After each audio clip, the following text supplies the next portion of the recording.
I have, thank you for recording this. So I have a few ground rules that I'll lay out today. I'll give you a little bit more information about myself, about my speaking style, about my learning style. And so we can have a more fruitful discussion around the topics that we've laid out in the syllabus today. So a couple of things about the syllabus. Firstly, I want to acknowledge that the syllabus wasn't fully created by the time we rolled this out, and I should have had it fully populated. I realized that some folks might have wanted to print this out and have it like physically available for them to help them, better respond to these questions and have it available. So I just wanted to acknowledge that up front. Some accessibility issues might have been caused without having this syllabus kind of fully ready for you to print out and get going. But with that, the syllabus has been kind of a living document. Yesterday, I did update with a few guidelines that we're going to utilize throughout our book club here. So firstly, today, we're going to cover the foreword and part 1 of Michelle Obama's book, The Light We Carry. We do have limited time today. I think I did the quick math. So we have about 6 or 7 questions that we're going to try and cover. Fairly small group, which will give us about 7 to 8 minutes per question, as long as I keep my intro brief here. So beyond that, the guidelines are, if you've already shared your response to a question, hopefully verbally, please allow for another member to raise their hand and provide their insight to a subsequent question. Please share as extensively and as candidly as you can, being mindful of our time together and ensuring we allow for other group response to your addition to the discussion today.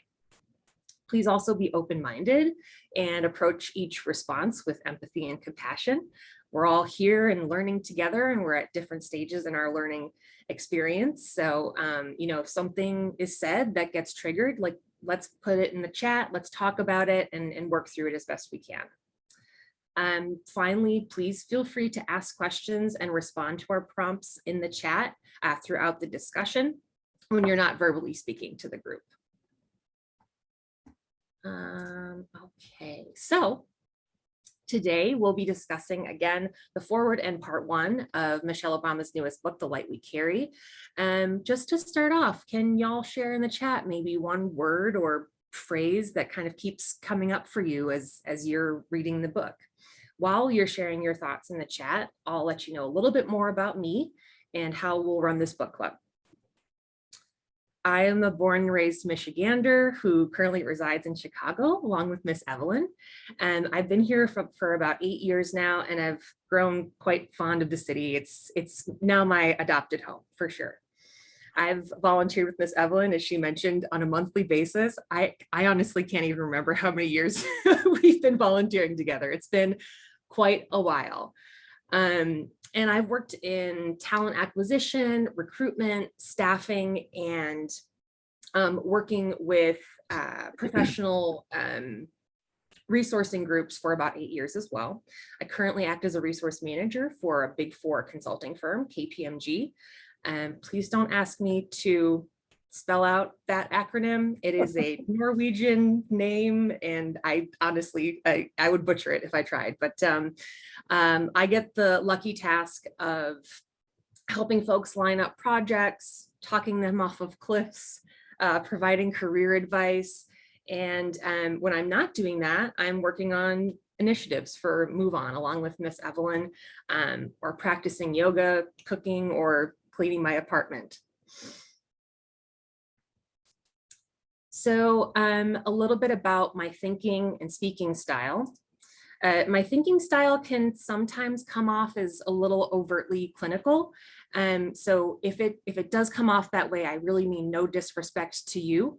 And I do get anxious from time to time. So please alert me if I'm speaking too quickly, moving too fast, or ever becoming kind of confusing. I also have a differently functioning brain than most people, in that I have no mind's eye, which is clinically called aphantasia. I can't picture, smell, taste, or sense anything in my mind. When I close my eyes to picture a pink flamingo, all I see is the black backside of my eyelids. And so sometimes I may not understand certain references as quickly or as thoroughly as someone with a fully functioning mind's eye. In turn, I may ask clarifying questions from time to time, and I understand best responses which include an emotional element as well as, you know, the details of time and place and the scenario that's taking place as well. So I threw a whole bunch at you. Does anyone have any general questions about the syllabus, the book club, or my learning or speaking style before we kind of head into the meat? Okay, awesome, thank you. So we are, as I mentioned, going to get started today with the foreword, which sometimes I find is just a little lackluster, maybe not providing any context to a book that I'm reading, but I really found the foreword of this book, it laid out the idea of unexpected circumstances and maybe unexpected understanding that leads us to growth. So in the foreword of the book, Michelle talks about you know, her family dynamic and how close her parents and she and her brother were together, and kind of witnessing the slow decline of her father's multiple sclerosis come up, and getting kind of a realization very young in life that maybe her protector, the one she felt who was protecting them and providing for them, may not always be able to do that. So my first question for everyone, and if you'd like to raise your hand, and we're all on camera, or utilizing the functions here, the reactions in the chat, please raise your hand. And if you have anything to share about any experiences in your childhood or somewhere throughout life where you've kind of recognized the fallibility of your caretakers and maybe how that affected your vision of feeling secure or insecure. I'll open it up. Bob, please. The only recollection I have of that is that I was raised in a Catholic family, and so I had godparents who, in the Catholic Church at that time, I understood, if your parents died, you had to go live with them, and the godparents I had appointed to me as an infant were scary people to me. So I was always worried that something would happen to my parents and I'd have to go live with those people. I was scared to death about that.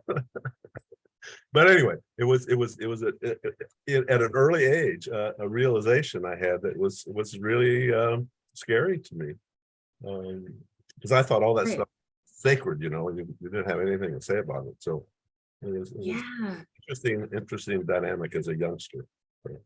That is, it's, you know, I wonder how many people have had that particular experience, because I haven't thought about this in years, Bob, but I had a similar worry.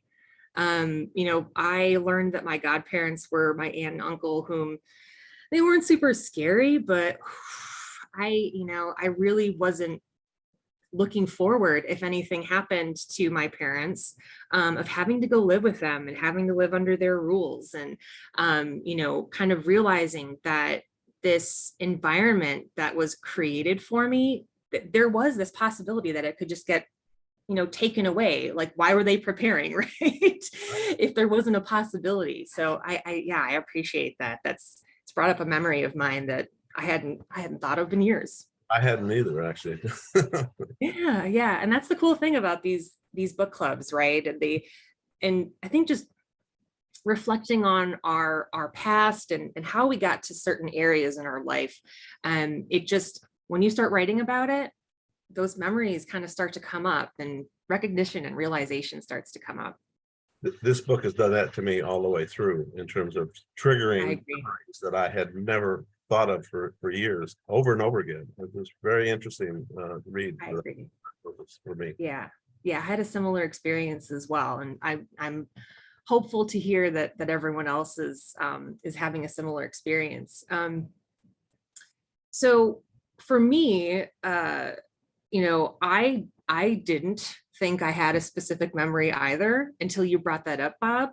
I was always like acutely aware of, and I didn't realize this until my adult years, but I was really acutely aware of our financial situation as a child. It's not like my parents were complaining to me about money, but like I just had this intrinsic understanding that we were kind of on the edge and it really could just take one disaster or, one bad thing happening for our environment to get kind of wrecked and that stability and grounding that I knew to get kind of dissolved and taken away. So I coped with that in trying to be very prepared and needing to understand every little bit of something before I kind of dove in, which is a good thing and a bad thing, right? We have to take risks as people. So if we hold ourselves back, needing to know every single detail, it'll only be detrimental in the end. But thank you, Bob, for sharing that. So we'll move on to the next portion here in part one, the power of the small. So Michelle, she's dealing with the pandemic, right? As we all did in different ways. And she kind of found herself feeling quite untethered and unable to focus on the things that she was normally able to focus on. Her environment had been uprooted. So she found knitting and recognized that kind of bringing this big global thing down to a very small task that she could repeat over and over again provided some clarity. And I wanted to know from you all, anyone who's willing to share, to take on these questions here about the power of the small. Has anyone else found during the pandemic or maybe before or after any small ways in which they've been able to take a big idea or some overwhelming concept happening in your life and take it down to a very small way to recenter and regroup? Yeah, I'll respond to that one. When I read this, I put a note in the book. My daughter's my youngest. I have 3 children. And when I was still teaching in Texas, she decided that she was going to go to school in Chicago, from Austin, Texas to Chicago, my baby, and attend Moody Bible Institute, which she did. And during that time, I've always really enjoyed using my hands to make things. I learned that from my grandparents. There's always something to do, some way to be creative. So during that time that she was away, those long 4 years, I actually was still teaching. My husband had already passed away, and I took up crafting. I would go to like stores and get just old wood that they would give away sometimes, and I would think, what can I do with that? So I would just paint the wood, and when my daughter came home, either for Thanksgiving or Christmas, I would have her write the signs on it. And one of the signs that I used, and this was because of my middle son, a procrastinator, I saw this sign that says, I'm not something about I'm waiting to the last minute. Don't rush me. I'm waiting to the last minute. That's my son. And I made that son and I gave it to him because it just fit perfectly.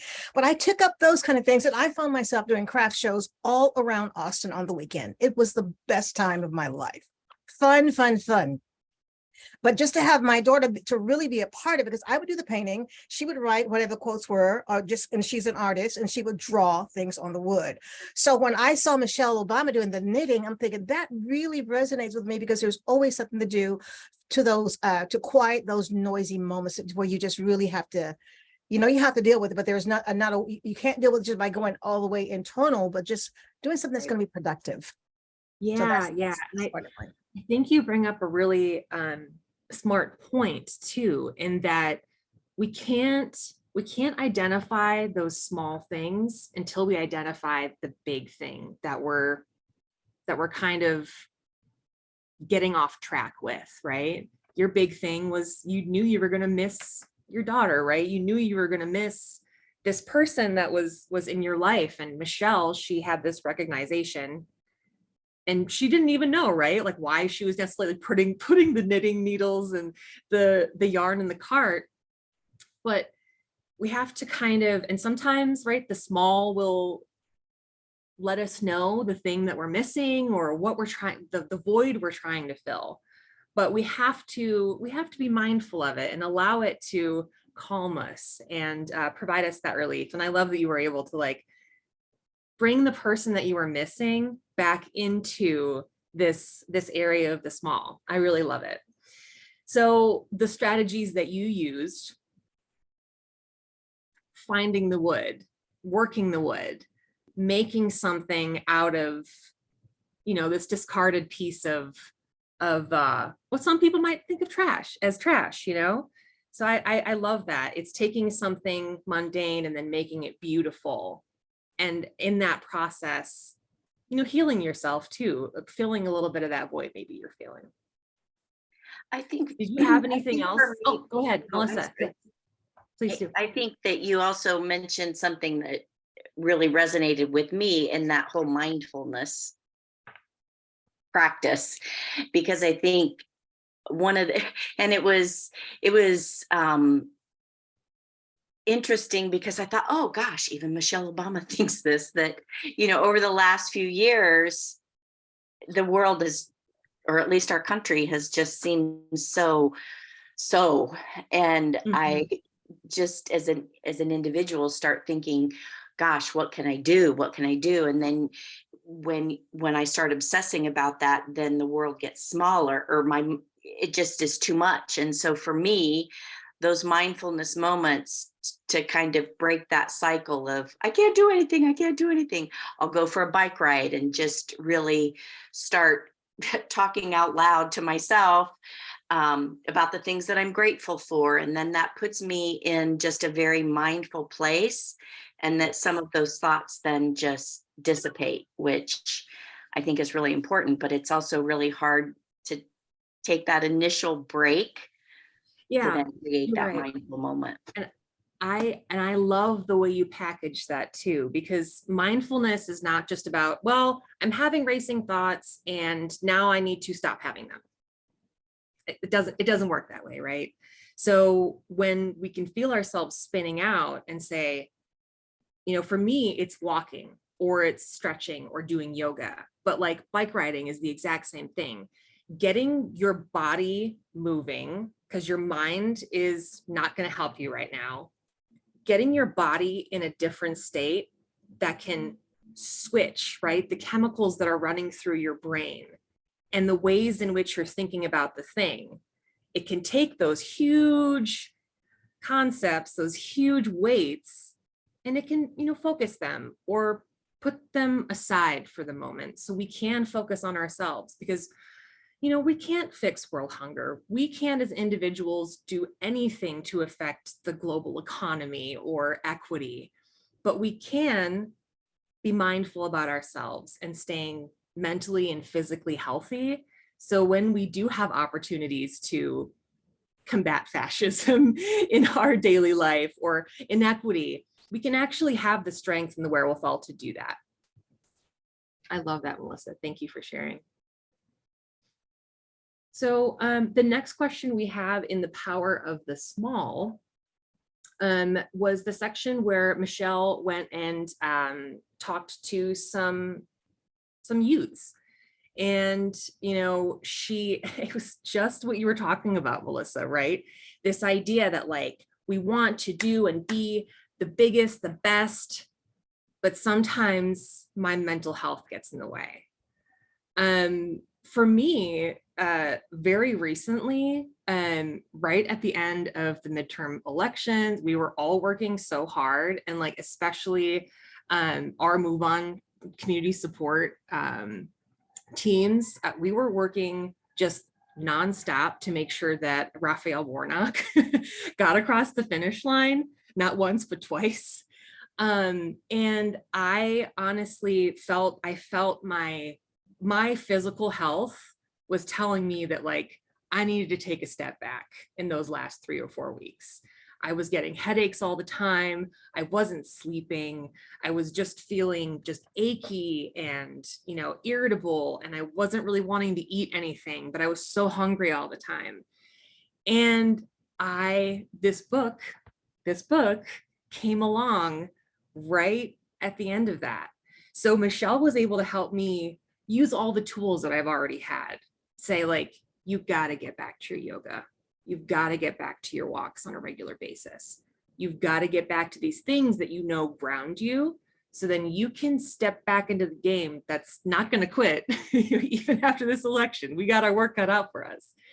So it was one of those areas, you know, I think I answered my question, right? Like, how do you prioritize rest?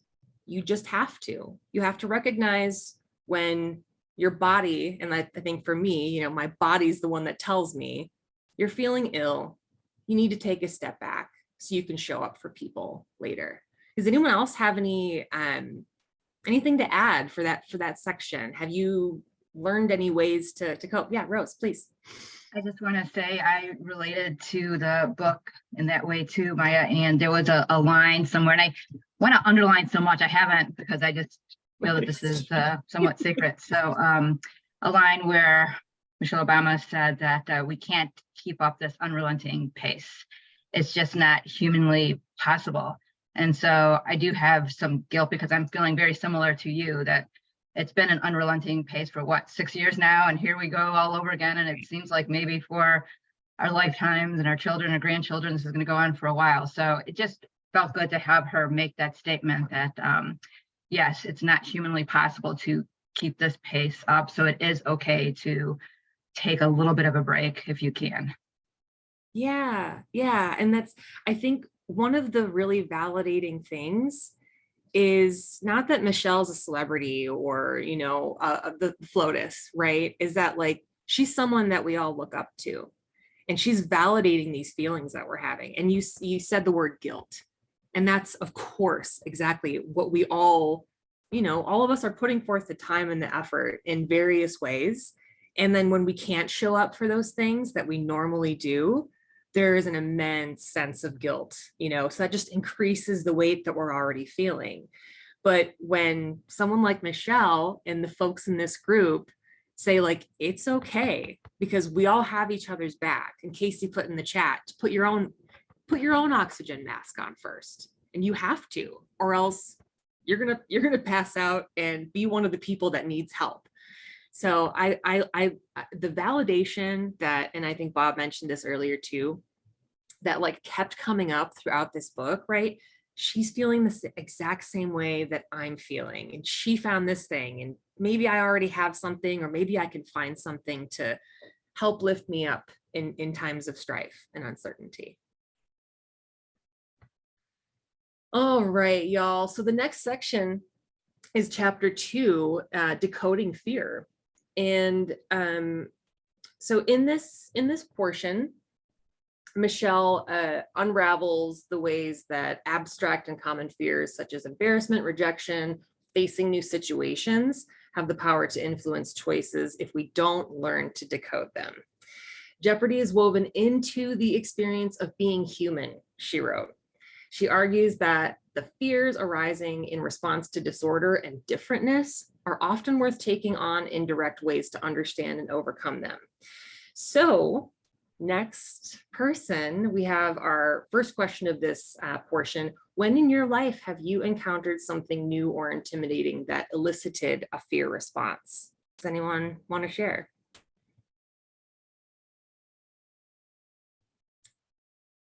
Bob, please. I was the first person in my extended family to ever go to college. And I didn't even decide to go to college till I was halfway through my senior year in high school. I realized everybody else was thinking about this, and I had never even occurred to me. And so I ended up getting accepted into college, going into mechanical engineering, which was my goal. And I was so scared. I thought I must be going to die this summer. because I have no idea what to, I mean, it was like walking off a cliff. You know, I had no idea what was going to happen and how this was going to work, whether I could do this or not. I had no model. No frame of reference. Yeah. All by myself. So anyway, that was my first big lifetime experience of that kind of fear. So, And frankly, getting through that so well, I did really well, really reassured me in terms of stuff like that I faced later in life. So it was a huge learning for me and a really big benefit to my life. So I love that that last portion there too, because I think that's always the through line when we purposefully face a fear that we know we have, right? We're not just tossed in front of it and we have to react with our lizard brains, right? When we're we're made aware of this situation that might elicit fear, we can kind of take a look before we approach it, what the roots are, right? Your roots of the fear are, I've never been to a university before. No one in my family has, no one I know has. I don't know what the professors are going to be like. I don't know what the campus is going to be like. Where am I going to sleep? Where am I going to eat? Who am I going to talk to? Am I going to have any friends? It's just this loaded thing, right? But you had all that reference up front, all of the fears kind of laid down and noted, and then you did the thing and you thrived. And then the next time you had to approach a new environment or not knowing anybody, et cetera, right? It was that much easier to take on. It wasn't like that you didn't have any fear, right? exactly. Yeah. But it's a little bit lessened, right? And it takes us a little bit less time to recover from the initial fear response when we continually require of ourselves to face those fears and grow and become bigger and better people. In fact, my later in my life, my young life mostly, I really looked forward to those kind of experiences that I was going off the cliff because I had confidence that I could do it. Mhm. Right. Every time we approach those kind of things, it does build confidence, and along with it being a little bit easier, you have that frame that, like, even if I don't have all of the answers, it doesn't really matter. No one does. The more you approach your fear and you are that vulnerable person, showing other people that vulnerability is ultimately strength. Yeah. It just makes for a better world, doesn't it? Yeah. Go ahead, Miss Evelyn. Yeah, Bob and I are in the same indivisible group where we live, and we are actually organized together. And one of the things that we did upon organizing is that basically allowed people to say in what area they want to be activist. Mine was never to be a canvasser, never. I mean, give me a phone, give me a card and a pen, give me a letter, and I'm good. I know that, not to be bragging, but I know I can do those things because I can do them in my bedroom. I can do them in the kitchen. I can make a phone call in the bathroom, but I can't talk to someone face to face in the bathroom. So that was off the charts until last year. I mean, I'd done a little bit of canvassing, maybe 3 times in my entire life, but with someone else who would go to the door before me. And I would stand back and watch what they were doing, what they were saying. But last year, I received an email from our Indivisible National wanting people to go to Georgia to canvass. And I read it and immediately deleted the first email. Immediately I'm thinking, nope, that's not for me. You know, I went to say, you know, what are these people going to do to me? What are they going to say to me? How are they going to treat me? Are they going to hurt me? All kinds of self-talk went through my mind. The very next, that was on a Sunday. The very next Sunday, I got another email, the same letter from the same person. So I'm thinking, okay, I'm going to check this one out. They're not going to contact me anyway. I'm going to go in and complete it. And within 15 minutes of sending that email, I promise you, no exaggeration, I had all the information I needed to get my trip started to Atlanta, Georgia. And I'm thinking, okay, I need to conquer this beast. I'm going to do it. I talked to my daughter and she talked to her brothers. What do y'all think? Mom, my daughter, she sent me a message back. Wow, go for it. I'm thinking, why didn't you say no, Mom? Please don't go. So I followed Give me through. permission to give in to my fear, please. I followed through, and I guarantee you, I could have missed so many blessings. I could have missed out on so much. Not one time, we canvassed every single day for 5 days. Not one time was I ever intimidated. I was grouped with people who had canvassed before, and it was almost like drinking a cup of tea for them. I'm thinking, they can do this. I can do this. And then we switched out. Who's going to talk at this door? Because we would go in twos or threes. Oh, I'll do it. I'll do it. I found myself really getting over that fear. So I'm not saying I'm going to canvas on everybody's campaign from this point on, but I'm over the hurdle now. I'm really over the hurdle. And I really, oh my gosh, it was freeing almost. It was freeing actually. Yeah. Just to Bob's point, right? Like we felt the fear, we did it anyway. And then we came out the other side even better for it. Yeah. And I think, your example too shows us that like when we do put ourselves out there, we might meet people who we respect or are our peers, and we see them doing the thing that we were afraid to do. Yeah. And as we watch them, we can say, well, but if they can do it, I can do it too. Mm-hmm. I love that. And it only just, like you said, broadens your experience. It makes you a better person, a better activist. And I mean, growth is what we're all here for, I think. So I love it. I love it. Thank you, Miss Evelyn. So we've got another section here, another question about fear. See how we're doing on time. I think Casey's hand was up. Yeah. Oh, Casey, perfect. Please share. I'm sorry about that. Just quickly, that's okay. I was just going to add, the last year or two, we've been dealing really intensely with, my daughter's been going through therapy for OCD. And OCD is basically an inability to deal with uncertainty. And it just, what both Bob and Miss Evelyn were saying reminded me so much of the therapy, which unlike other kinds of therapy, this therapy is like proven and it works. And if you do the work, it works. And what it's all about is exposure. It's called ERP, exposure response prevention. But when there's something that the person is super, super, super afraid of, that's what you do. You get in front of it, you get in front of it, you get in front of it. And eventually all the stuff in your brain that's telling you to be afraid and this is terrible and I'm going to die, it just gets bored kind of by that. Right. I mean, that's an oversimplification. It doesn't go away, right? Those thoughts don't go away, but they might get bored and allow your daughter that space. And you can, and eventually they do. They just like, oh, who cares? It's not working It anymore. does. It just goes, and then move on. It's like you get more and more and more and more and more fearful, and eventually it goes off the cliff. And it just reminded me with what Bob was saying and what Miss Evelyn was saying and how empowering that is when you have that experience of overcoming. And then Bob said the next time, like he looked forward to something that was so challenging, and it's kind of like a real life example of this therapy that's so powerful.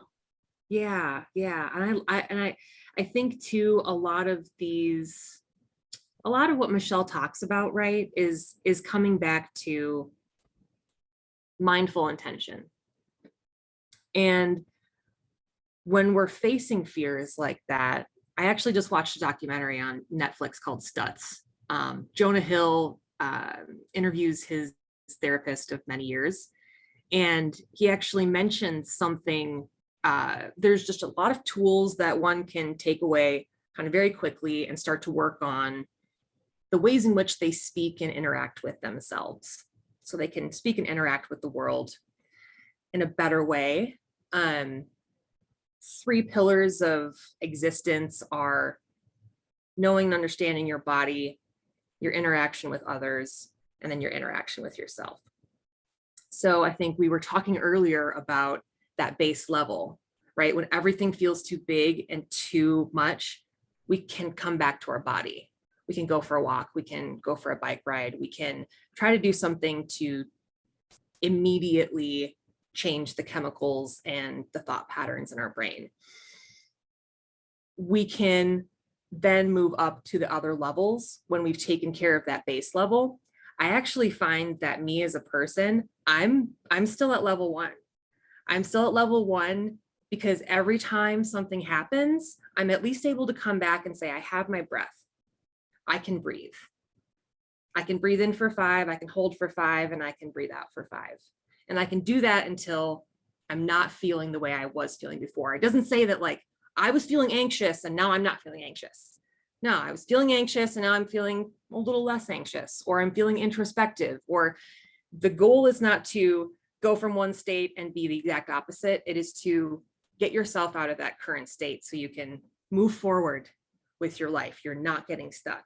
And I think a lot of what the book keeps coming back to is that, like, don't let yourself get stuck. Because when we get stuck, that's when we let all of these other things come down on us, all these weights. And in this documentary too, he talks about part X, and part X is that part of us that wants to keep us in the current state that we're in, which is sometimes anxious, fearful, extremely OCD. It wants us to stay there because that's where it's comfortable. And in our next portion here, it says, what is your fearful mind said to you? And so my part X, my fearful mind, says to me all the time when I'm about to run a group like this, you're not prepared, you're not worthy, your opinions don't matter. But I can meditate. I did 20 minutes of yoga right before this session because I know that helps part X get pushed back. He's never gone. He's always going to be there. But I have ways to mitigate him showing up too much and forcing me to not do these things that move us forward. And I think our conversation has been wonderful. So I hope we're all growing a little bit. We'll move on to the next portion, if that's okay. So chapter 3 is starting kind. She had this really great story about her friend Bob, whose wife gets to wake up to him talking to himself in the mirror every morning, which I was like, this sounds insane, but also the most wonderful thing you could do. I saw a life coach about 6 months into the pandemic. I was feeling super untethered and ineffectual at work. I was spinning my wheels. I didn't know where to go next. I was getting up at 5. I was working till 6. I just didn't know what to do with my life. And I wasn't ready to see a therapist. So I found a life coach, and they were able to help me take all of this stuff and break it down into constituent parts. How are you addressing your spirituality? How are you addressing your physical body? How are you eating? How are you sleeping? So all of these base things, they break it out into areas that you need to track and you need to journal about and talk to yourself about. And one of the things she made me do was create a 1-page sheet that basically said that I was going to constantly work and I was going to constantly check in with myself, and that consistency was going to lead me to a higher level of thinking and being. And I had to read that to myself every single morning. So when I was reading this, I was like, Bob, you're insane. But no, Bob, I'm just like Bob. I was guided to do this, and it's super smart. So I'll let someone else share now. Does anyone have any other tips or tricks or anything that they do to greet themselves kindly every day? I am a lover of music. I love music. And it calms my mind, my thinking, and I find myself singing. And it's just, that's my go-to. And to be honest, I read my Bible every day, and that's my go-to. It's my stability. It's my grounding, you know, and I've never been one to get my validation from other people anyway. My mother called me stubborn in that way, but I've always been able to stand pretty strong. But when I feel those moments, and I do have them, it's music. And it's music. And I would also say it's writing. I love to write. So those two areas keep me steady. Writing is so important. I have taken to doing a very short meditation in the morning, like first thing in the morning, especially lately, because I've just been having trouble kind of like getting consistent sleep and not waking up. I wake up thinking about the things that I have to do that day. And that's just like such an unhealthy way to start your day. So I have to stop that, take 5 or 10 minutes, listen to my new favorite meditation guru on Spotify, Yogi Brian. And that helps me. Like I said before, it doesn't necessarily take me from an anxious state who's like trying to get their to-do list in order, but it does help me not go right to my computer. I can do my stretching. I can maybe take a walk. I eat breakfast, which I sometimes forget to do. And then I can prepare myself for a very productive day instead of jumping right in and trying to get everything done that I possibly can, which inevitably will lead me to making mistakes or, getting less done than what I could have done if I prepared myself for success. Listening to music and journaling in the morning, lovely. I love those go-tos. Anyone else have anything they want to share before we move on? I think I do the morning writing too. And I just realized when you were telling about your process that for a while I would also, I kind of write out my own little prayer, and then also like 3 things that I'm grateful for. And then I would do like 3 things that I like about myself, 3 things that I like about my spouse, 3 things I like about our child. And it did help bring me back. Even though it was something so simple, once upon a time in my life, I would have thought it was ridiculous. And I remember, an old SNL skit with Billy Crystal, how he would do the mirror thing about "you are so beautiful" and all of this, but it works. I mean, and I think, I thought back to a time when I was seeing a therapist, and one time I had referred, well, it wasn't just one time. Evidently, I had referred to myself as being a bitch several times. And at one point she stopped me and she was like, "You need to stop that right now."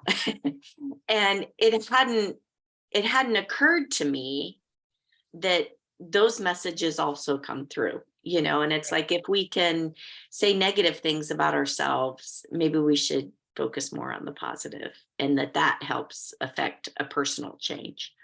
Yeah, that's absolutely true. And I think the through line between focusing on your gratitude and reducing negative self-talk, they are hand in hand. Because my go-to is, well, that was really stupid. No, you're being super dumb. And oftentimes when I call myself stupid or dumb, I'm being neither of those things. I'm probably being unintentional. I'm definitely not being mindful, but I'm never being stupid. And I think, it's been that reducing the negative self-talk, that has been a work in progress for years. And I think it always will be. Because my point before, that part X of our minds that Dr. Stutz talks about in that documentary, that will always be there. And we've taught it to treat us and talk to us a certain way, to call ourselves a bitch or stupid, knee-jerk reactions. But if we look back and into it and then shift it to say, I'm not stupid, I was being unintentional. But what I love about myself is that I can look back at things and I can revise the way I've spoken to myself. So gratitude, reducing negative self-talk, those are all super important tools to continue to use as we're becoming better versions of ourselves. I was just going to add super quickly, same lines that every morning, first thing I do is this super simple, not even a journal, but just like, I call it a gratitude journal, but it might be like 4 words. Just think of something. It doesn't have to be, when I stopped making it these huge, big worldly things and just one dumb little thing, then I find I go back to it all day and find little things and they get bigger and bigger, and it just shifts your whole outlook. It's like such a simple, dumb little thing that is so powerful. I love that, Casey, because I have little Post-it notes that I like to write to myself, little reminders to connect with empathy or act with compassion. You're right. If you wake up in a certain day and maybe you have a mood that's low, you can counteract that by, doing as Melissa said, writing 2 or 3 things we're grateful for, or to your point, 3 or 4 words that are maybe the opposite of that mood we're in, or exactly in the line of the mood we're in that we want to see throughout our day. Writing those words down and having them ready for you to constantly reference, it's super important, because It's one thing to get in that mindset, but staying there is so, so difficult. Constantly working and bringing ourselves back to those words and phrases that continue to ground us and remind us of that feeling that we started off with. That's a super great point. I love that. Mine isn't even like intentions. It's just like thinking back maybe of yesterday of something I'm grateful for. And then being in that frame of mind kind of does all that work for me. So I don't have to keep pulling it back to how do I want to intend to be, Absolutely because I'm in but looking for like, what am I grateful for? It just changes the whole flavor of the day. Kind of. Yeah. Living in that state of gratitude, you're right. Like it does the work for you. When you inevitably encounter the thing that is going to be irritating or is going to be trying or taxing during the day, because there are, and I mean, how many acts do we partake in a day? 15, 20, 500? I mean, it depends on the person, depends on the day. Every single act that we partake in has the capacity to fall apart or to, kind of derail us for a time. But if you're already in that state of gratitude and you're already there, you can say, okay, well, that sucks, but maybe here's the silver lining, but maybe here's what I've learned from having to step back from this thing that I was planning on getting done in 20 minutes. And then that's contagious. Yes, it is. It rolls throughout your day. I love it. It's great. So we're definitely almost at time here, y'all. We have one more section. So I think what I would like to do, we have a couple of questions here, but the last one. Last for 2 hours.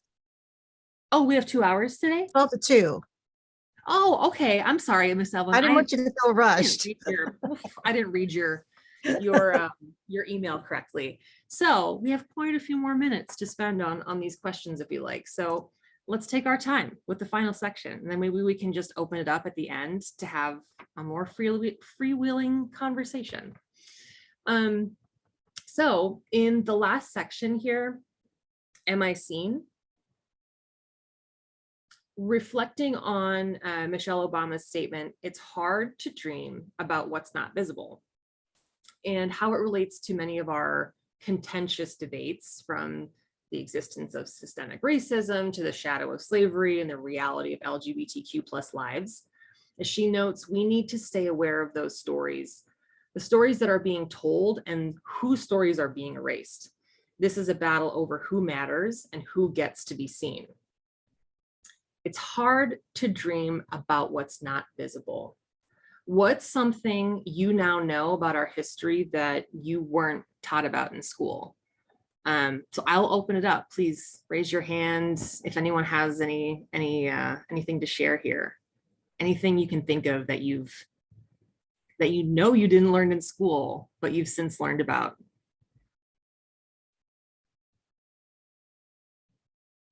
I can definitely start. I mean, there's just almost too much to think about to begin with, but The People's History of the United States of America is a book that really opened my eyes. And one of the things I remember learning is the genocide that was really released upon the Native people here upon the arrival of Columbus, right? This figure of American historical significance that really had, I mean, my experience with Columbus was, well, we get Columbus Day off school and it's a guy with some funny clothes, and, maybe there's a cartoon about him, or he was actually a really terrible person who was written about in history by folks who were like him, right? So especially back then, the history was really only written by people with money and power, or who are connected to the monarchies of whatever folks in power of those countries. So I think reading that made me start to take a critical look at all of the historical figures that I thought I had been taught about in school. Yeah, I think to her point, right? Like we can't understand a history that was never told.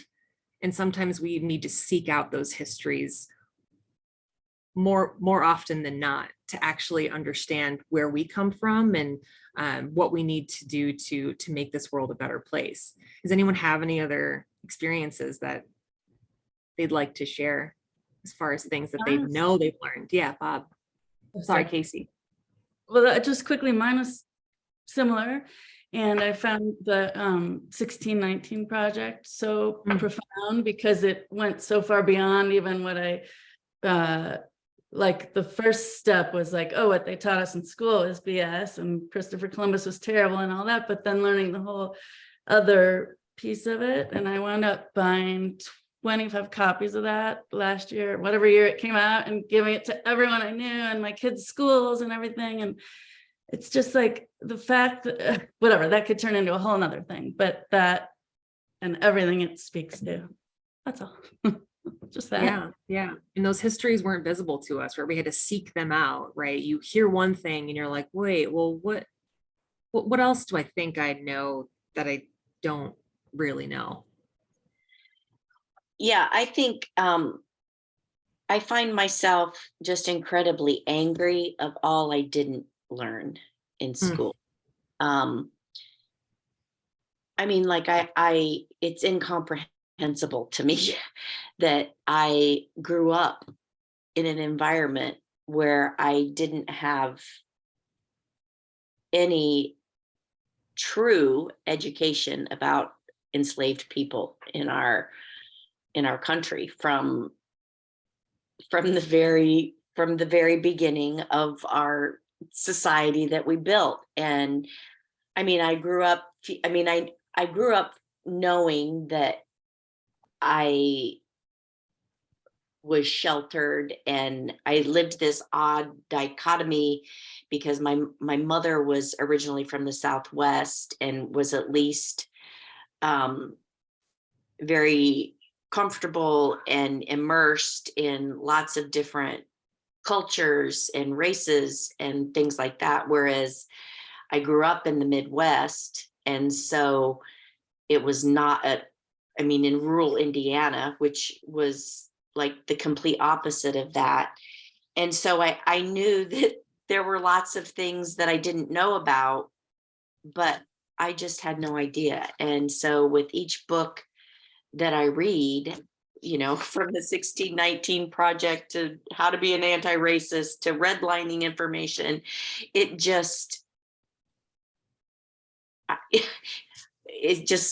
just find myself speechless. And I don't know if there'll ever be enough time to learn enough that I need to learn. So, yeah.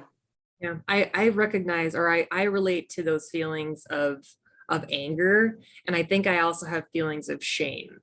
Yeah, most definitely.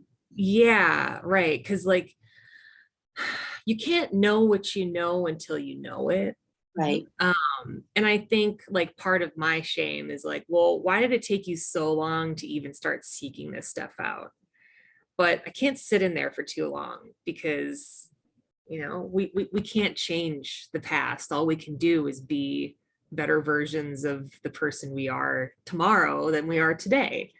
So, but I really do like, it's maybe a bit of emotional work that white people specifically, well, everyone, but folks like us who, I came from a really small town in Michigan too, so like, the school options were very limited, and so then like the education that you were getting in those public school options was also limited to the public school curriculum.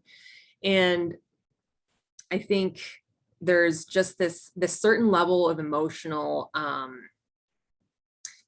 weight that needs to be overcome before we can actually like take in the content and then do the next level of, like Casey said, right? Like taking that all in, understanding its importance and significance, and then delivering it to other people. So more people have this education. Right. The more folks who understand our true history, I think the less folks who would be like, USA, right? You're absolutely right. We were founded, Talk about shame. on evil. Yeah, we were founded in an evil enterprise and an evil practice. And,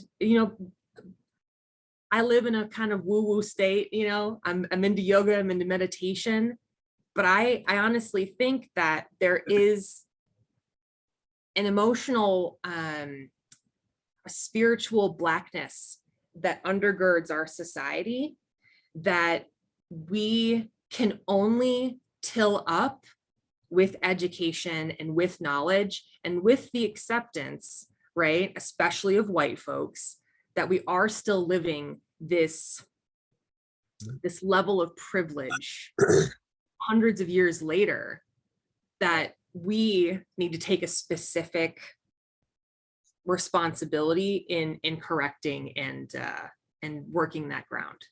Absolutely. Yeah, just to add to what both you ladies have said, is that I don't, just to give you a sense of it's okay where you are, I don't think there is a need for you to be angry.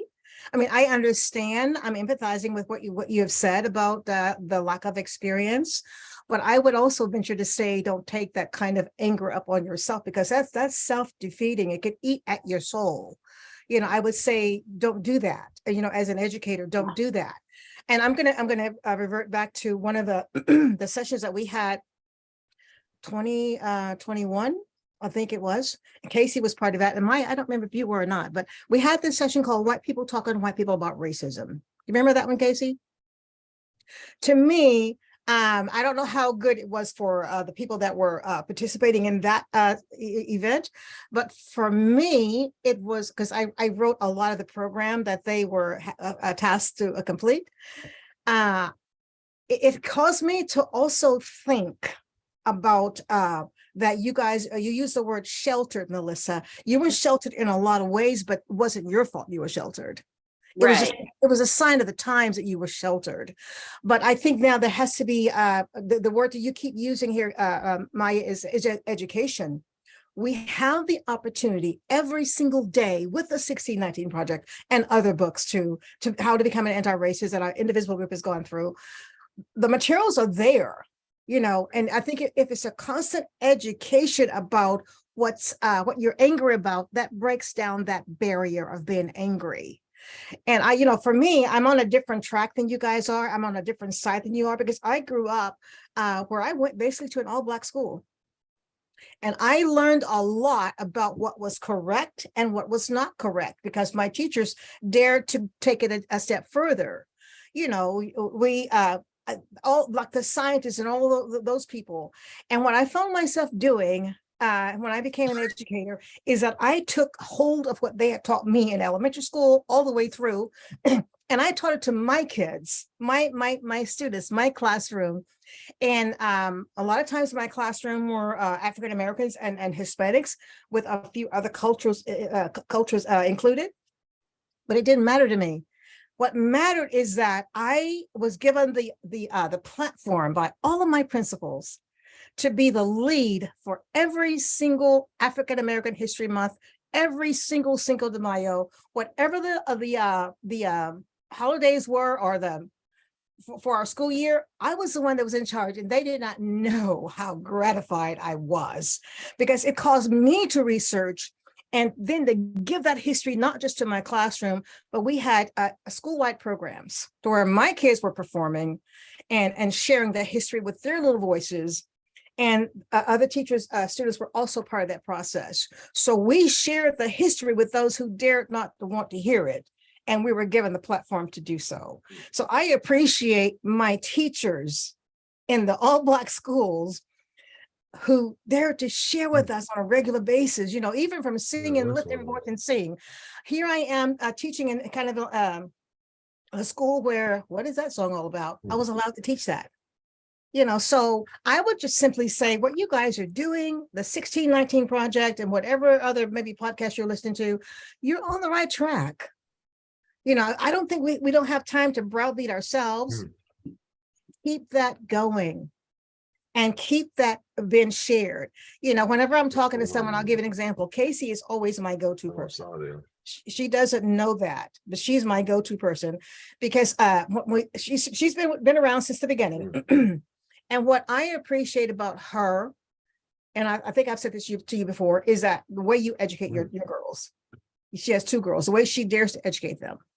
You're bringing, I'll just give you an example. When my boys were in kindergarten, their teacher, they both had the same teacher. If it was wintertime, she would bring the outside in to the students.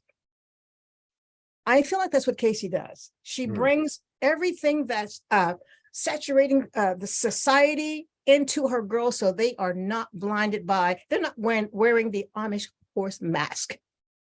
And I really appreciate that. She's removing the mask off the girls' faces. So I would just venture to say, please, Melissa, please, Casey, and the rest of you, continue doing what you're doing.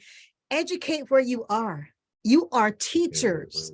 Society are your students. Keep educating your students out there. If it's just one conversation in the restaurant or wherever you are the teacher in your area. I applaud you guys for even daring to do this. Yeah, I think you're like spot on with that. And, like when I said that I was angry about the education that I felt about not being educated, I think there was a time that I did internalize that and did feel like this white guilt, which, you learn pretty quick that doesn't really accomplish anything. And so, my spouse and I, we did raise our child very differently. And it was, and those conversations that you mentioned having with others are really important. I remember this time, my dad would always say, college ruined you, Melissa, because, for all the reasons that you're probably thinking. And I was like, dude, but I would give him, for instance, a little bit more of a pass because he would at least listen, and generationally, I knew he was dealing with his own stuff. But this one day, because like I seriously grew up, for instance, I was very ignorant. But again, back to the idea that you don't know what you don't know. But I remember talking to him once about just derogatory terms, and he would mention things, that about Jewish people. And I didn't even know at the time that, for instance, the term Jew 'em down was anything but negotiate. I mean, I was 19 when I made that comment, the horrible, like today, it still makes me cringe. And it wasn't until I met somebody later and I learned all about where that term came from. And that was probably a big tipping point for me. And then many years later, after I graduated from college and been out on my own, and my dad was calling me on something that I was being too sensitive about, I told him that story. And he didn't really agree with me, that maybe he should have done something very differently. But at the same time, he called me the next morning at like 6 o'clock in the morning. He's like, I've been up all night. He said, it just occurred to me that because my husband comes from long Jewish lineage, and he was like, it never occurred to me. He's like, I would never want Lyle to think that I thought less of him. And it wasn't until he got the personal connection that he could think about his own actions. And so then I that was at a point that I did realize, it's like, no, these are conversations that I, as a privileged white person, need to be having with another privileged white person, because it's like, it's my obligation and my duty. Well, and we can't we can't have those conversations with every single privileged white person we come across, right? But there are instances where we might have folks in our life that we disagree with, whom still love us and respect us. And I think those especially are the easier conversations to have, and oftentimes the more impactful. To your point, right? You weren't able to have that. I start my argument, I end my argument, my dad still feels the same way at the end. But 12 hours later, right, 18 hours later, I think the cool thing about it was that he was still thinking about it, right? Well, why would she, what did I, Yeah. who, Yeah. all of those questions came up for him, right? And I think even if we get someone to start thinking differently, to Miss Evelyn's point, that's a success, right? Dwelling on the areas where we're not where we want to be, or the stuff that it honestly didn't have the power to change or even know was a problem at the time. That all, right, it doesn't help us. But getting over that initial fear, and that's, often my fear in having those conversations is sometimes like the physical and emotional taxation that I'm going to have to experience in having that conversation. So sometimes I shy away from it if I'm already feeling kind of low or like super low body energy. I sometimes won't have the conversation that I'm usually easily able to have. But I think the light we carry, the book keeps coming back to this idea that we need to recognize where we're at and then take action from there. So if my energy is not right to have this conversation, honestly, if I try to have it, the outcome might be that like I feel drained and like I haven't been effectual, and maybe I won't be able to make the argument that helps that person think about it for another 12 or 18 or 24 hours, right? So meeting ourselves where we are and meeting the other where they're at, I think is just as important when we're trying to educate people on these super important topics. Yeah, and I think another point to add to that too is that a lot of times it's styles of learning that play into how we are able to communicate or not. For example, I am a learned extrovert. When we're done here today, I'm going to find my space with no people, and I'm going to be 100% okay. That's just who I am, and I know that about myself. So to have really heated conversations is something that I don't mind being part of, but I would prefer not. I don't run from them, when it comes to racial issues and things like that. I've had to talk about them because, I'm African American. But given the opportunity not to, I'm 100% okay. But one of the things that I grew up with, because I was in an all-Black school, were teachers who really poured into me with their words. And not just me, with just the entire school. And one was our baseball coach. We all went to the same church, we're all in the same neighborhood. And this is what he would say to us if we dared to belittle ourselves. And he would tell us, small minds think of small things. Don't go there. I will never forget that. We're approaching graduation. And like she says in her book, do I belong? What do others think of me? How will I be seen? Or how am I seen? They never allowed us to focus on that because we were already in a situation in Southwest United States and Texas, to where those kind of things that's what people want you to think about, is that you don't belong. And the way I think about you is really who you are. We were not allowed to think that way.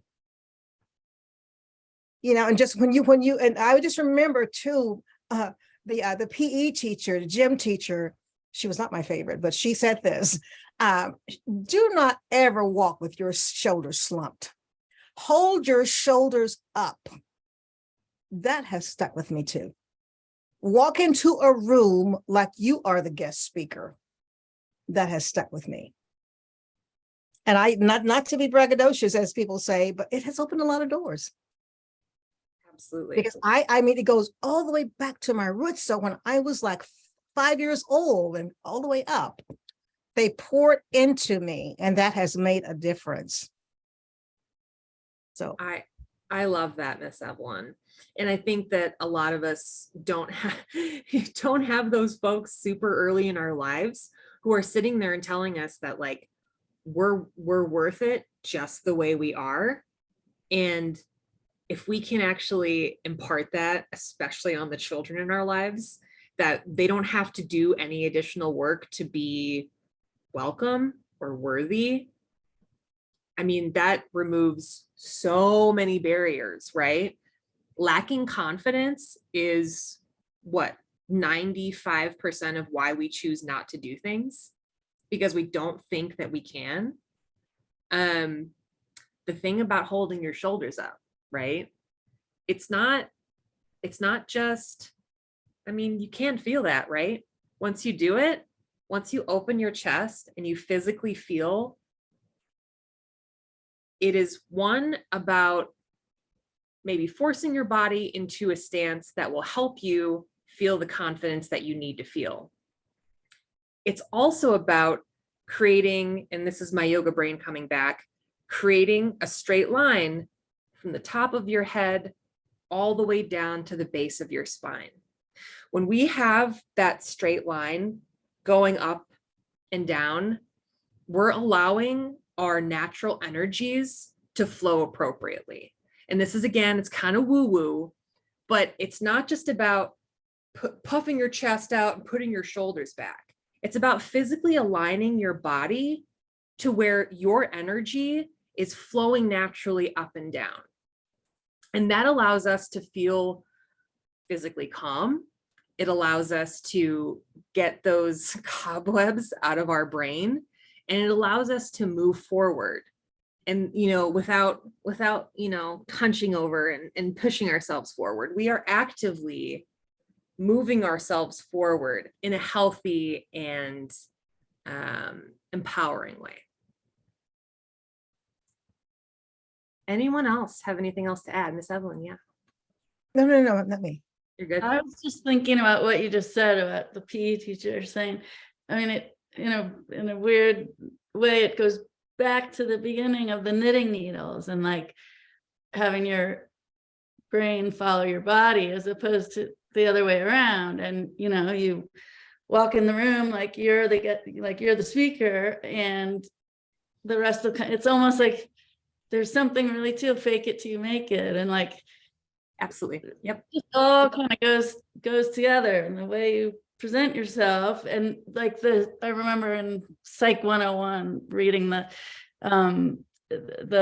did the experiment where they had people hold the pencil in their teeth, which made your muscles go like you're smiling, and those people then reported being happier on it. I mean, it's all kind of one of a piece of like, how do you, the simple little things. Yeah. I don't know Yeah, if that makes sense, right. but Well, and you know, it's not always going to work, right? Just like putting a smile on your face isn't always going to take you from a depressed state to a happy state, but it will allow you maybe to go from hunched. If you lift your face, maybe you can take your shoulders back, and maybe you can get that straight line going, and then maybe you can take a deep breath and take another exhale out.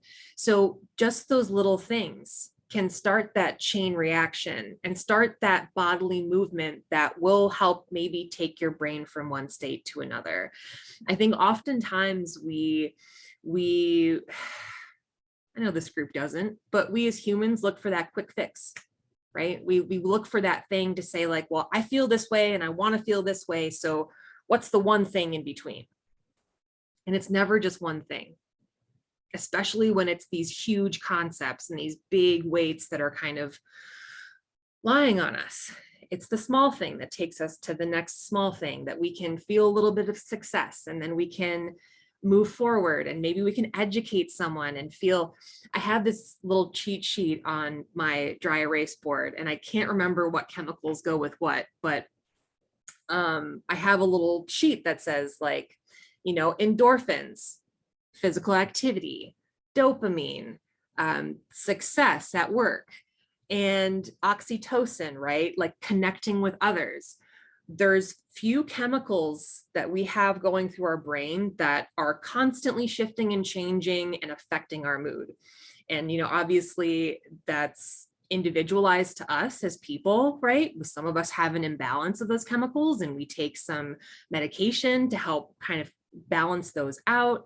I have a thyroid issue, so I have to take thyroid medication, not quite the same, but kind of similar. Like if I don't take my meds, my body gets just out of whack because my hormone levels are not in sync. They're not at a homeostasis, right? So we can always think about how we're feeling. Am I feeling anxious? Am I feeling depressed? Am I feeling disconnected? There's always a physical, maybe a chemical aspect that we can work on to help achieve the areas where we're feeling like we're lacking in at that particular moment in time. Does anyone have any experience with that, or like any physical activities that you partake in, or any any other examples of maybe like the knitting needle that Michelle uses that we didn't already discuss today? I have one about running. So I did all the physical exercises, but I am a reader, and thank you for bringing me back to reading, because it's been a while since our political environment. But I did read a couple of books on running, and it was fascinating to me how it wasn't mind focused, how your muscles knew what to do before your brain did. And I just thought that was really, really fascinating, because I always thought everything started here. But Right. actually, when you get in that rhythm, it doesn't. Your muscles, or however, I don't remember the circuitry, but your muscles tell you what to do. I love that. I love that. It is all a flow of energy, right? Sometimes our brain is initiating the thing, but that's actually often not the case. We have a lot of systems in our body that are working together. And oftentimes I think like we think of like feeling with your gut or thinking with your gut as like this hypothetical or this metaphorical thing.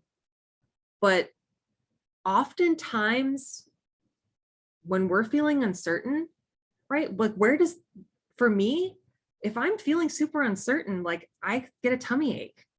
I feel it from my midsection, from my center area, that like things aren't right. Something's off. And sometimes it's because I've eaten something that I maybe shouldn't have. But more often than not, it is a physical reaction to an emotion that I'm feeling. So if I can identify that physical reaction and say, oh gosh, I'm feeling a little nauseous right now. And like, what's going on in my environment, right? What can I look at? What can I deduce that's going on right now that I can then address using my brain, right? But my body is the one that initiated the alert. Something is going on and we need to address it. So I think that's something that like I intrinsically knew right before picking up the book, but it's just a reminder that we need to listen to ourselves. And your point about like running and getting to that state, right, where you were able to wash away maybe the racing thoughts, because you don't need your brain to run. All you need are your muscles. All you need is your physical body, and maybe your eyes to to keep you moving forward. But we don't, if I can come back to one thing over and over again, is that when we're feeling uncertain, when we're feeling fearful, that's never going to go away, right? That's a part of life. I'll go back to Stutz really quickly. Stutz says that life has three parts: pain, uncertainty, and constant work. The pain and uncertainty, they're just a part of it, right? You never know when it's going to come. You never know when, you might lose your job, or something crazy might happen. It inevitably it will come along, but we can create tools to address those inevitable uncertainties, the inevitable pain of life, by partaking in that constant work, that's also a part of our reality of just, basic human life. I know we stopped at the last section here. So I actually wanted to cover the very, very last portion, which is finishing this sentence. So I would like everyone to come off mute if they possibly can. Bob, I know maybe we're having some some issues, but maybe you've been able to join us with your phone. But I would love everyone to come off mute if they possibly can, or put in the chat if you're more comfortable that way, answering the question, when I am seen, I feel. What do you feel? Like, what are the emotional reactions when you recognize that someone has really seen you as a person? Anyone want to start? Raise your hand. The thing I- that popped into my head was validated. Yep. I Absolutely. also feel vulnerable, Yeah. and I still face it and go forward. I had vulnerable and powerful on my lists, and I know Casey, you chimed in too. Vulnerable, but in a good way, right? There's there's different types of vulnerability that we all feel, and sometimes it's, if we are in a space that is comfortable, like right now, right? Vulnerability is a little bit easier to undertake when you're feeling like you're in a safe space. And So see, I I love would say, that. I would say part of the process, whatever the process is. I love it. It is. It just is. But because of my personality, though, being an introvert, I always feel vulnerable. That's just the way it is. But I know I'm there for a reason, so I'm just part of the process, and I can override the my anxiousness, I guess. But I do feel a little bit anxious too. Yeah. It's funny, Miss Evelyn, because I feel the exact same way. I am I don't want to say reluctant extrovert. It's easier for me to be an extrovert when we're behind a screen here, like behind a camera or maybe behind a telephone. I never would have expected that you would have been the same type of person. Just because of your presence, right? You seem so comfortable, but I know now that you are also using tools, right? That you've cultivated over so many years of It's the gym teacher. all the work you've been doing. Yes, yes. And having that foundation, right? That's one of the things I regret, like my family is lovely. They are a great group of people, but when we get together, it's not necessarily a safe space. And mostly because, like, if you mispronounce a word, or maybe like you misspell something, or say something stupid, they will just pounce on you and maybe not let it go for the entirety of the night. So there's always this like heightened level of anxiety that I feel when I hang out with my family, even though I love them and I want to be around them. So there's, that probably it's like why I always revert back to, well, you're stupid, you're an idiot, right? It's those little things that, people, they thought it was innocuous, right? Well, we're just going to chide you and then you'll be a better speller, or we're just like gently ribbing you. Well, it's not great for a kid, right? Who's like constantly looking for validation in areas and things like that. So there's, when I feel seen, I feel acknowledged, I feel powerful, because I feel like there was this time in my childhood where I couldn't do that, right? I had to be the smartest. I didn't say things out of turn because I needed to make sure that I had it all set out in my brain, and I wasn't going to raise my hand in school until I knew the answer at front, back, and forward. And that's not healthy, right? We have to take risks as people. We have to be able to make mistakes. And I've learned to do that in my life. But it's been a long road. Yeah. Okay. So who hasn't had a chance to share? When I am seen, I feel. What way? Anyway? Have we all had a chance to share?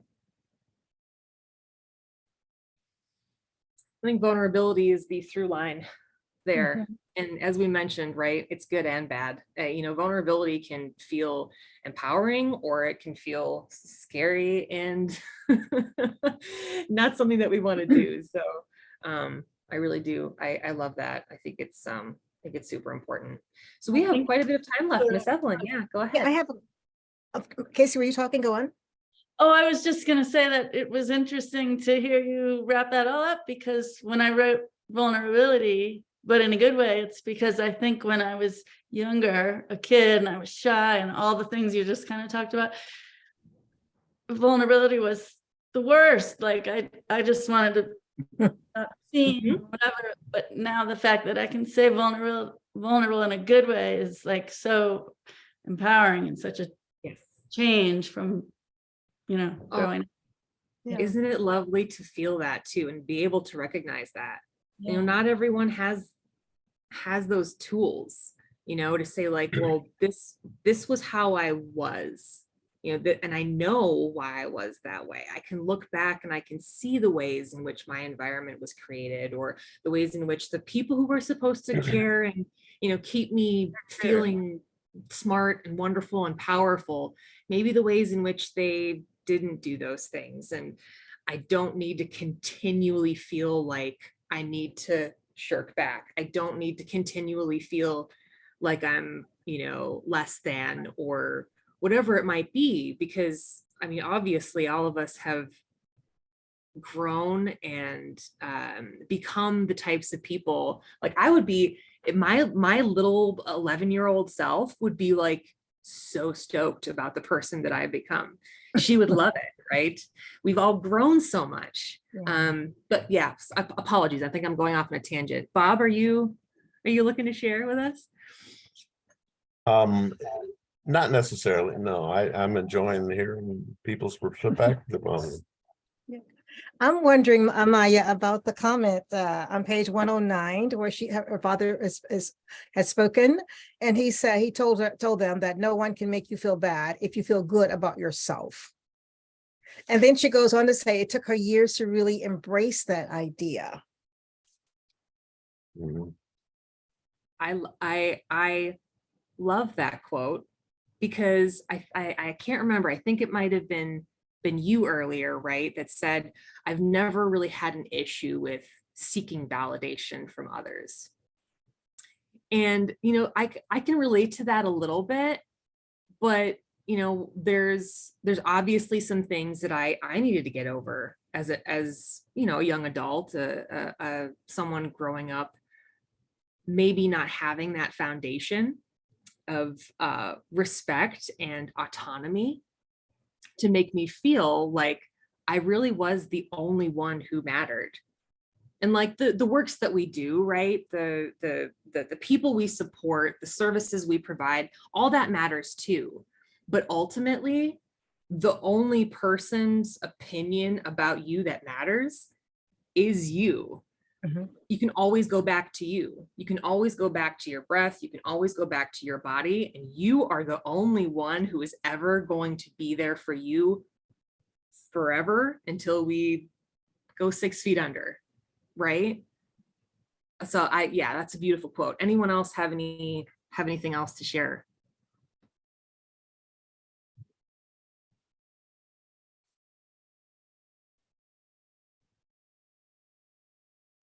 Yeah.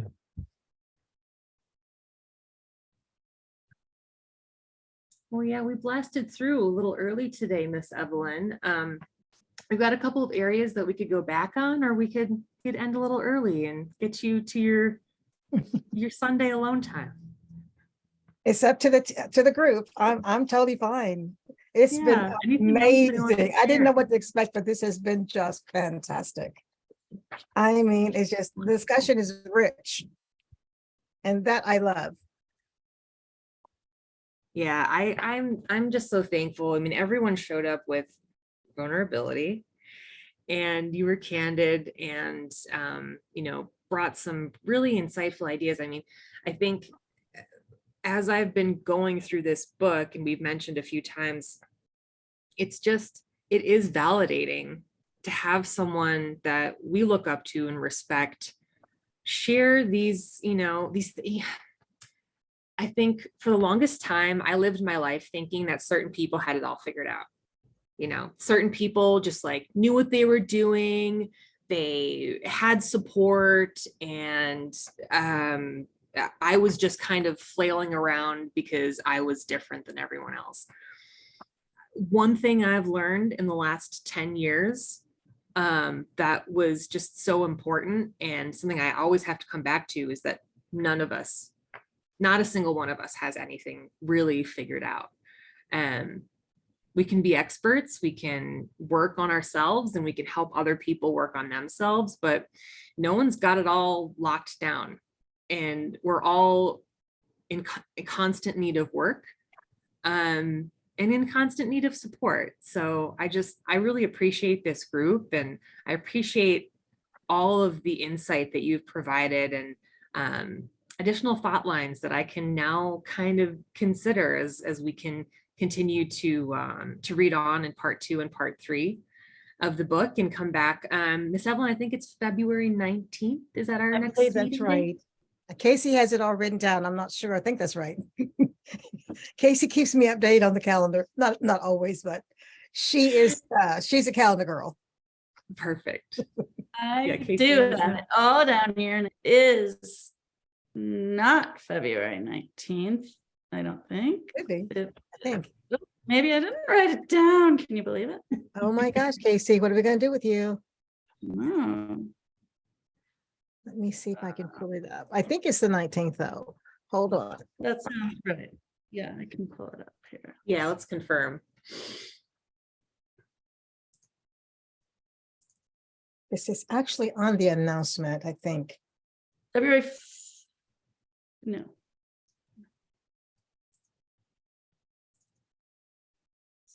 I'm gonna have to look that up. Hold on, I'm gonna have it. I'm glad I asked. I have it on the calendar, our events calendar, but I just gotta find it.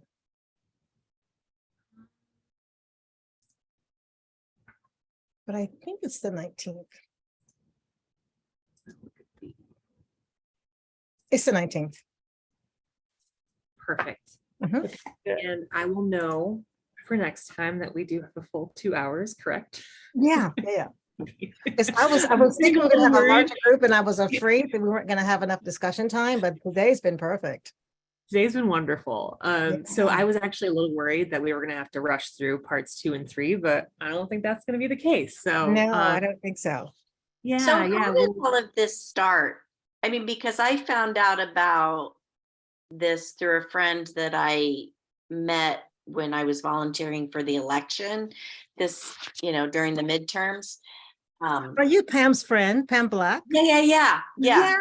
Oh, yeah. Pam was, I met her actually indirectly through Move On. And Okay. she was on the panel with Casey and 2 other people when we're talking about, they were the first group of people that I met them all through Move On. And invited her in because I just felt like she was always there, phone banking, Yeah. and just a very, very kind, genuine person. So the book club started.